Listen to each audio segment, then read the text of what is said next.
Você já parou para pensar que ao utilizar a inteligência artificial, ela está tomando decisões que antes só um especialista poderiam tomar essas decisões e que você está usando essas decisões para levar adiante o futuro da vida de outras pessoas? Pois é, eu acho que esse é um dos aspectos éticos mais importantes quando a gente está falando sobre o uso da inteligência artificial.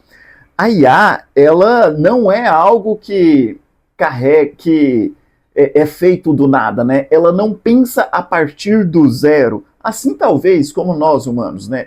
Nós precisamos de uma base e a partir disso nós vamos formulando novos conhecimentos, né? Nós vamos transformando aquilo que existe e simulando ou sugerindo novas hipóteses. A inteligência artificial, ela é treinada com base nos dados humanos. Ela vem de uma base de informações que está ali disponível na internet, coleta tudo isso em um banco de dados, um grande data center, junta isso em um algoritmo, faz as suas combinações necessárias e a partir disso ela dá uma resposta.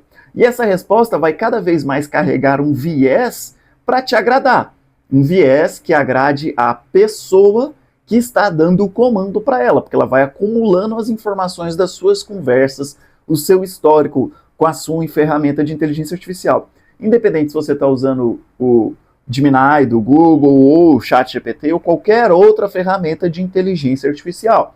Ela usa essas informações de banco de dados e ela ainda pode ser programada lá na sua sede, lá na sua base, para dar alguma informação direcionada. É como um algoritmo de uma ferramenta de rede social que pode ser direcionado para aparecer mais conteúdo. Eu, por exemplo, ontem abri o Facebook e apareceu de cara um vídeo que o Zuckerberg tinha postado para falar sobre os resultados da Meta, né, para divulgar os resultados financeiros da Meta e anunciar a sua superinteligência como uma visão diferente de uso de ferramentas de inteligência artificial. Depois de um tempo fechei, quando eu abri à noite, apareceu a mesma mensagem do Zuckerberg, mas dessa vez em texto. Ou seja, o algoritmo estava direcionado para que esse texto e esse vídeo aparecesse para todas as pessoas que tivessem contato com o Facebook naquela data. É algo que ele pode fazer como dono da rede social. Da mesma forma, as ferramentas de inteligência artificial também podem começar a ser direcionadas pelos seus programadores. Então a gente tem que tomar muito cuidado com o resultado que vem ali da ferramenta de inteligência artificial. E tem algumas profissões, algumas áreas que já estão automatizando os processos por meio de ferramentas de inteligência artificial, e essa automatização pode causar problemas com base em preconceitos. Vou dar alguns exemplos. O SDR, que era o vendedor que filtrava ali as vendas para passar para um consultor de vendas, as pessoas que já estão mais quentes.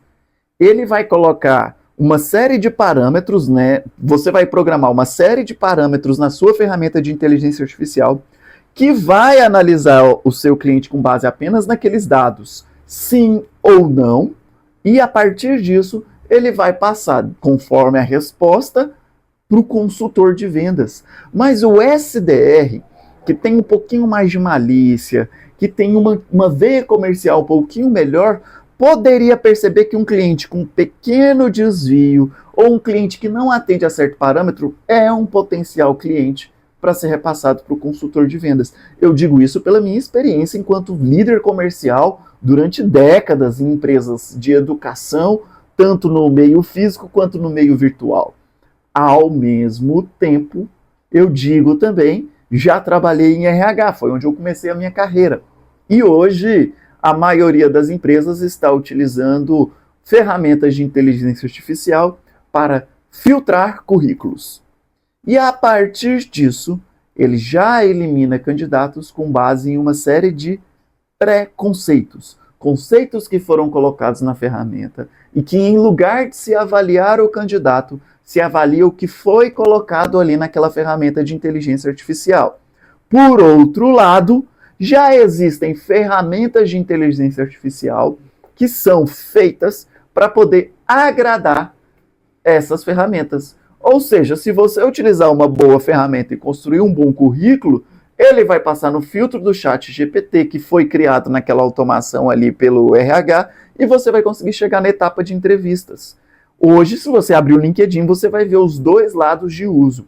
Então, acredito que nós temos que repensar com muito cuidado esse uso da inteligência artificial nessas áreas que dizem muito sobre decisão, principalmente quando envolve a vida dos outros e que parecem acelerar o processo, mas que a gente precisa pensar, será que realmente acelera o processo ou está eliminando da gente um trabalho que tínhamos preguiça de fazer, mas que é necessário de ser feito porque é extremamente importante, né?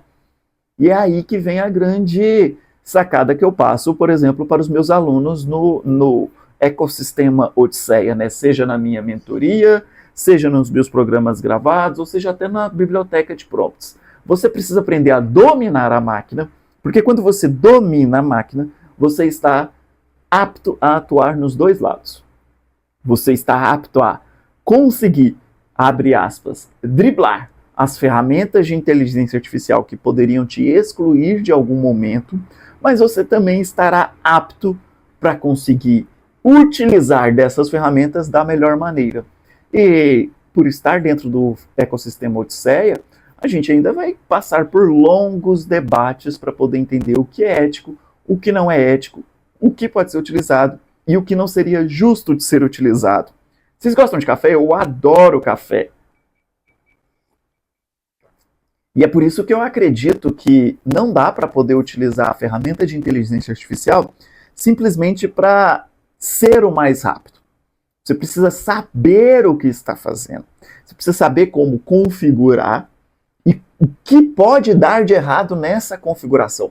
Porque quando você pensa o que pode dar errado nessa configuração de automação, principalmente de filtros, nesses dois exemplos que eu dei aqui, que são exemplos básicos e que já são amplamente utilizados por 99% das grandes empresas, você vai conseguir, inclusive, incluir essas informações, esses problemas para a sua ferramenta de inteligência artificial, para a sua automação, conseguir minimizar os parâmetros éticos. As empresas e os profissionais, e eu acredito muito isso, precisam usar a inteligência artificial com ética e clareza. Precisa deixar isso muito claro para quem está lá fora sobre isso é feito por uma ferramenta de inteligência artificial. Quando começou a se ganhar mais celeridade no processo da inteligência artificial, nós vimos que um exemplo claro foi a Meta colocar lá um plug de isso foi feito por inteligência artificial. Então a gente já consegue olhar quando você está rolando o feed lá do seu Instagram, aparecer lá que, olha, essa postagem foi criada através de inteligência artificial. O Google anunciou recentemente que já está filtrando conteúdos feitos puramente por inteligência artificial. Vídeos, imagens, thumbnail, descrição e até a narração, canais feitos 100% por inteligência artificial, e já está reduzindo o poder de monetização e de entrega desses canais para valorizar o conteúdo puramente humano. Puramente não, né? Eu mesmo debati primeiro com minha ferramenta de inteligência artificial antes de criar o roteiro desse vídeo aqui. Então não existe mais o puramente humano, mas existe o que nós podemos dizer feitos com toque, pitadas e mão humana. Já o conteúdo 100% artificial, por exemplo, eu tenho um colega, um grande amigo que tem um canal de oração. Sim, ele criou uma ferramenta de inteligência artificial que fica passando fotos e imagens de igrejas e reza o terço, todos os dias posta um novo vídeo do terço. E o canal dele cresceu absurdamente, porque é um nicho muito forte, um nicho de religiosidade. Não dá para ele ganhar muito dinheiro, porque não é um nicho onde ele vai conseguir vender um produto high ticket de 10, 12, 18, 20 mil reais. Mas ele consegue monetizar aquele canal e fez isso tudo automaticamente. Então ele já praticamente tem zero esforço depois do início da programação. Agora o Google vem e, calma, eu vou entregar menos esse e vou entregar mais conteúdos de padre de verdade, de pessoas que estão fazendo a oração de verdade, não apenas uma máquina rezando ali. Esse é um exemplo claro. O que a gente precisa pensar? Que ainda estamos atrasados na confecção e na elaboração de legislações sobre inteligência artificial, até porque nós não sabemos quais são os limites éticos, até onde pode ir, até onde não pode ir, até onde é livre e tranquilo para podermos ir, qual que é o caminho que a gente pode seguir.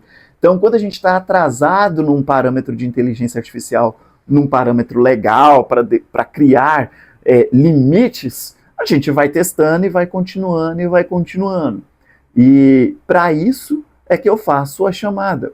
Quem dominar a inteligência artificial hoje, onde nós temos ainda abertura para o debate, vai ditar o caminho do debate. Vou repetir. Quem domina a IA hoje, onde está sendo construído o debate, vai ditar a direção da inteligência artificial. Portanto, se você quer guiar esse caminho, quer ser um precursor, o meu convite é para que você domine a IA agora.